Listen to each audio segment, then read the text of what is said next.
Good morning. My name is Stacy Martin. I'm with Evergreen Fire Rescue. I'm going to give you an update this morning on the Elephant Butte Fire.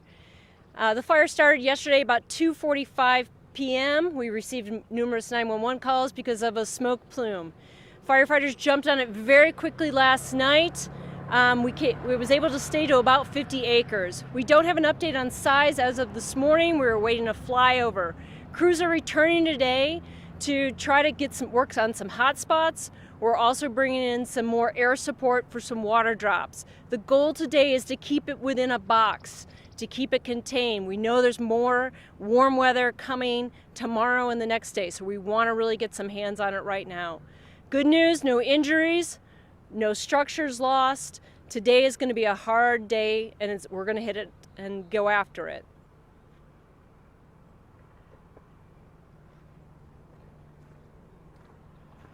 My name is Mike Tappan. I'm with the Jefferson County Sheriff's Office. So we had about 1,000 people evacuated yesterday or given evacuation orders. None of those evacuation orders have been lifted. Our evacuation center is set at the Evergreen Middle School. It was shut down overnight since no one was there, but it's going to be reopening at 8 a.m. It's going to be an information hub for anybody who needs it, for who's been evacuated. With that, we'll take any questions. So, I know you guys are saying you want to keep it in a box and things like that. Any idea if there's been progress made? Are you guys feeling more optimistic going into today? The weather sure helped us last night. That rain really allows us to get a little bit more progress on it. Of course, all the support from our neighboring agencies. We're thinking today, with the temperatures being a little lower, there's more humidity in the air, that we'll be able to really attack it hard. Yeah, I got some questions on social media about, why not use airdrops early this morning? Why not? Well, we have ordered air resources. They're coming. They should be here any moment. Any idea when we're going to see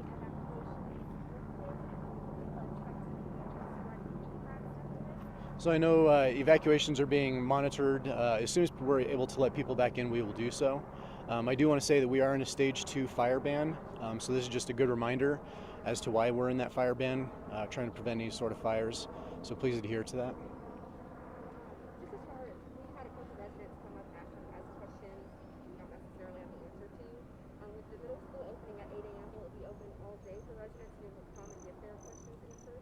Yeah, it should be open all day. Yep, and then you can also follow us on any sort of social media, Twitter, Facebook, for any updates also. Have you guys had any problems with people not wanting to leave their homes? I'm not sure if we've had any resistance or not. I'm sure some people have stayed. They don't always evacuate when we ask them to. That's their decision, though. Do you envision having to expand the evacuation zone? So we hope not to expand the evacuation. We hope that the fire guys are up there able to do an awesome job like they've been doing overnight. But we'll be monitoring it, and if it comes to needing more evacuations, then those people will be notified. The current roadblocks that are in place, will those again be in place all day today? Yes, the roadblocks will continue to stay in place until the fire is contained. Any idea yet what caused the fire? I don't have it. Yeah, we don't have any information on what caused the fire yet. That'll be something that'll be determined later. Right now, we're just focusing on getting this under control right now. What's been the most challenging thing in fighting this fire, trying to contain it? Sure, the most challenging part, it's in a very rocky area, steep terrain, a lot of trees. So our firefighters are getting in there, boots on the ground make a difference, but it's tough going. It is tough going. The weather yesterday was hard because of the heat. We were worried about people getting, having heat exhaustion, getting tired, but luckily, this cool weather is going to help us today. In terms of the air resources, I know that with COVID, there's been more of an emphasis on using air resources as opposed to people on the ground. Is that part of the reason why you guys brought them in quickly? Air resources were brought in quickly just because of the terrain. It's steep, trees were torching. They really help us with water drops and getting a line, keeping the fire in that box that we're hoping to.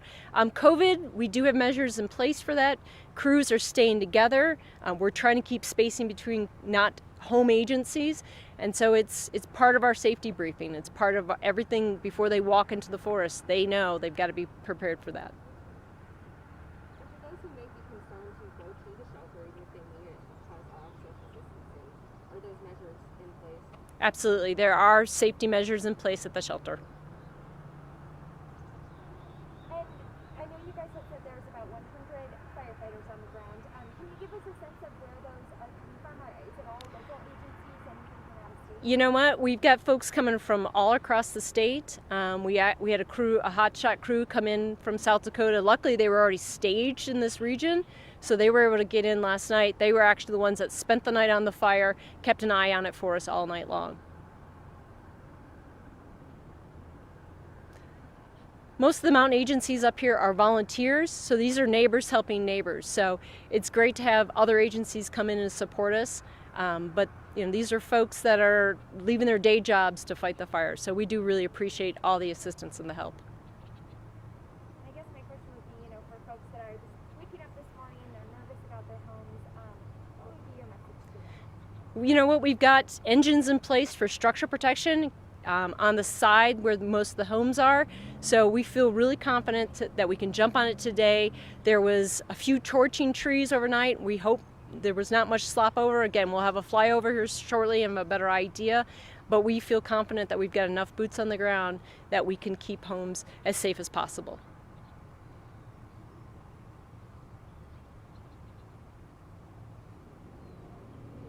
We're good. Yeah, Thank you.